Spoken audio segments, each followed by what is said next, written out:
2 Chronicles chapter 16. Alliance with Aram condemned.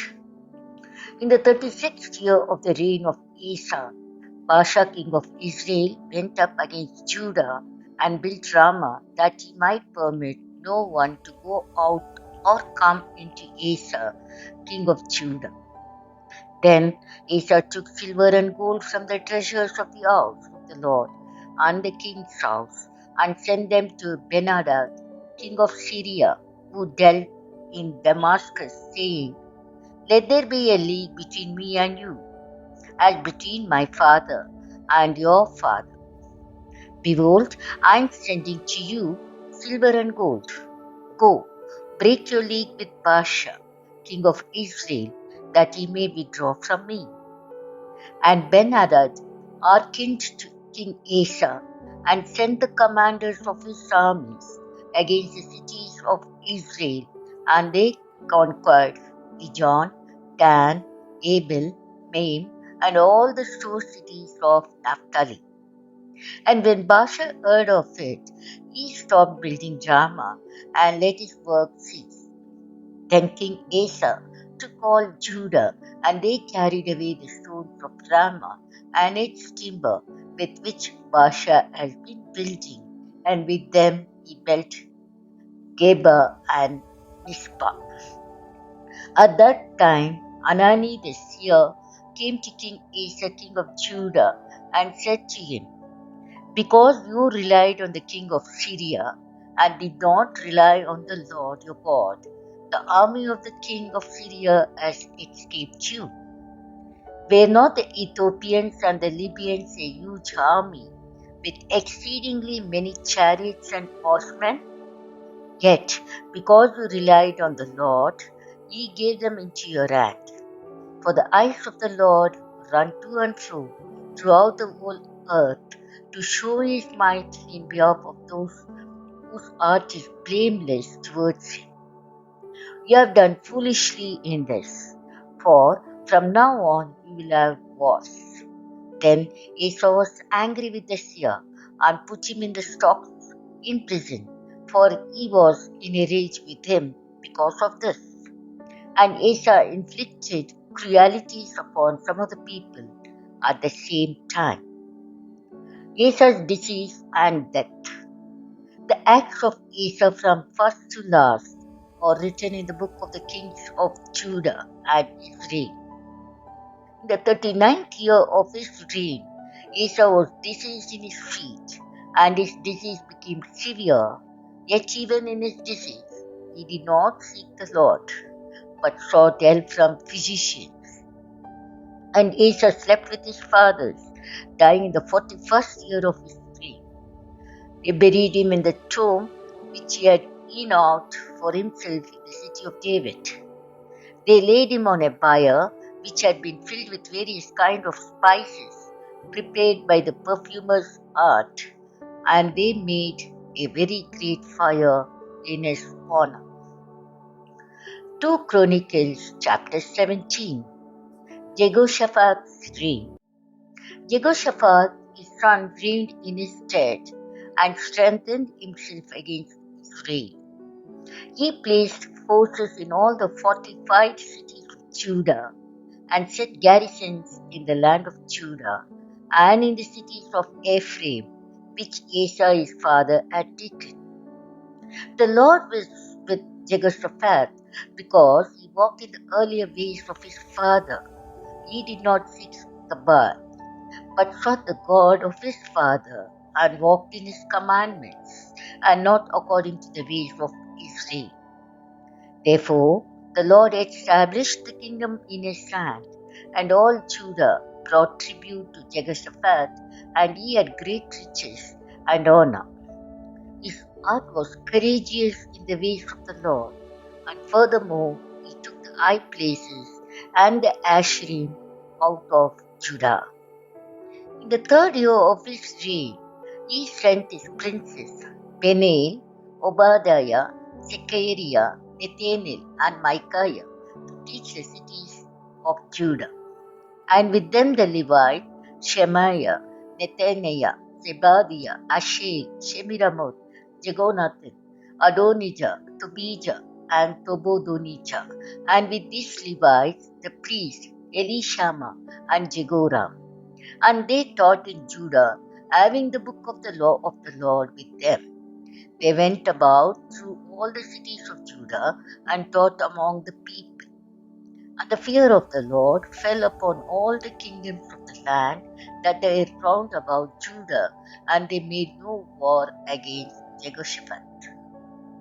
Some of the Philistines brought Jehoshaphat's presents and silver for tribute, and the Arabs also brought him 7,700 rams and 7,700 he-goats. And Jehoshaphat grew steadily greater.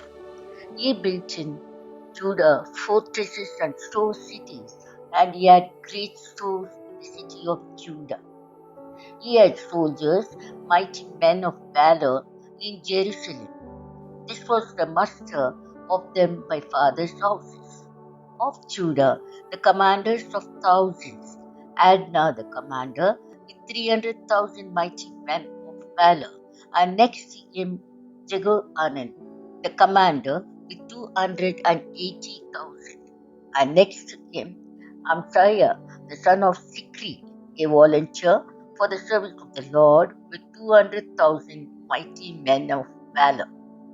Of Benjamin, Eliada, a mighty man of valor, with 200,000 men, armed with bow and shield, and next to him Jehoshaphat, with 180,000 armed for war.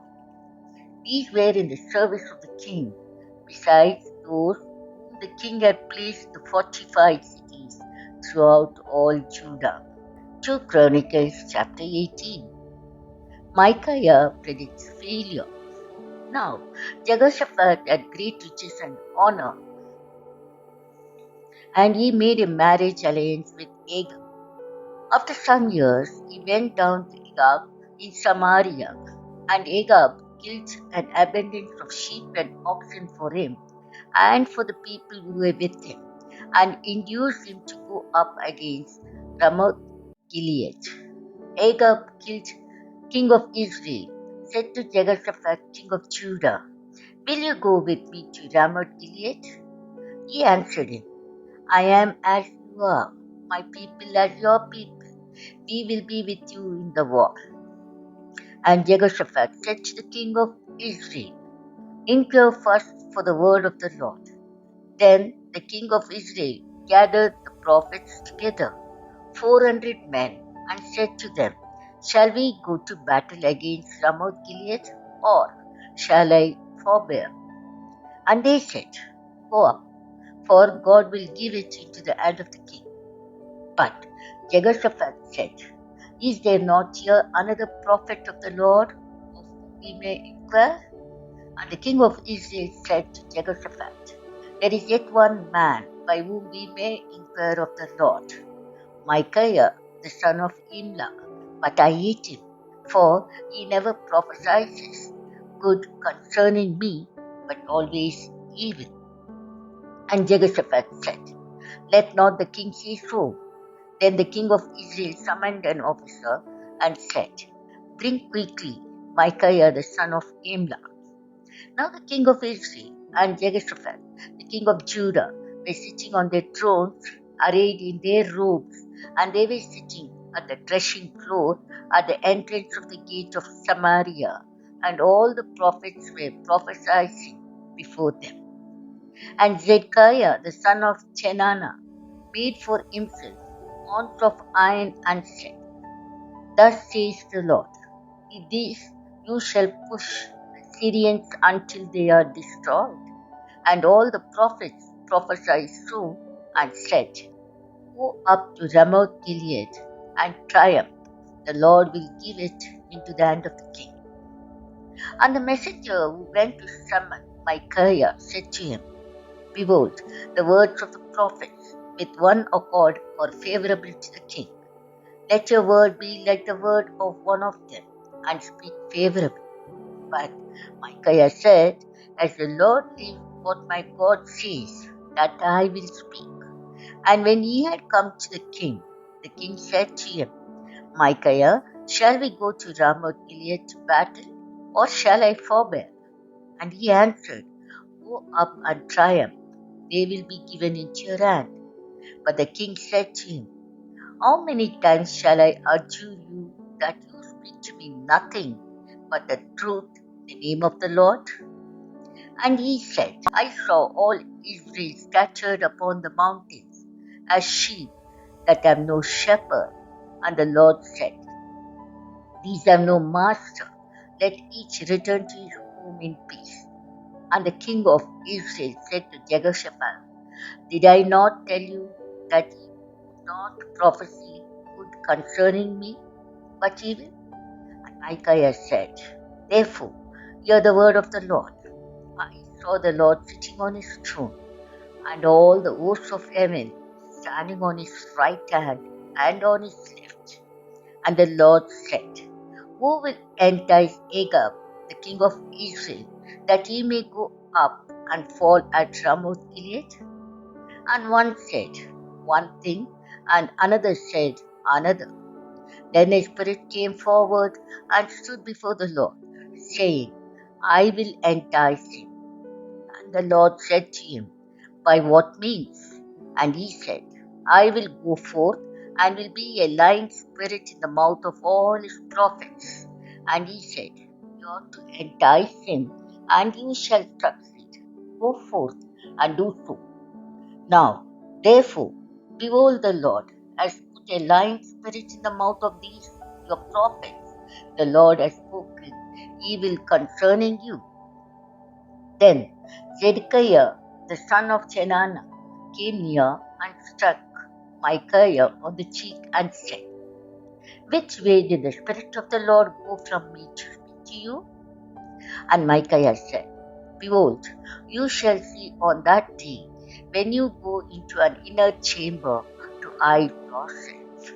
And the king of Israel said, Seize Micaiah and take him back to Ammon, the governor of the city, and to Joash, the king's son, and say, Thus says the king, Put this fellow in prison and feed him with scant fare of bread and water until I return in peace. And Micaiah said, If you return in peace, the Lord has not spoken by me. And he said, Hear, all you peoples, defeat and death of Agag. So the king of Israel and Jehoshaphat, the king of Judah, went up to Ramoth Gilead. And the king of Israel said to Jehoshaphat, I will disguise myself and go into battle, but you wear your robes. And the king of Israel disguised himself, and they went into battle. Now the king of Syria had commanded the captains of his chariots, Fight with neither small nor great, but only with the king of Israel. And when the captains of the chariots saw Jehoshaphat, they said, It is the king of Israel. So they turned to fight against him. And Jehoshaphat cried out, and the Lord helped him. God drew them away from him. For when the captains of the chariots saw that he was not the king of Israel, they turned back from pursuing him. But a certain man drew his bow at a venture and struck the king of Israel between the scale armor and the breastplate. Therefore he said to the driver of the chariot, Turn about and carry me out of the battle, for I am wounded. And the battle grew hot that day, and the king of Israel propped himself up in his chariot, facing the Syrians until evening. Then at sunset he died.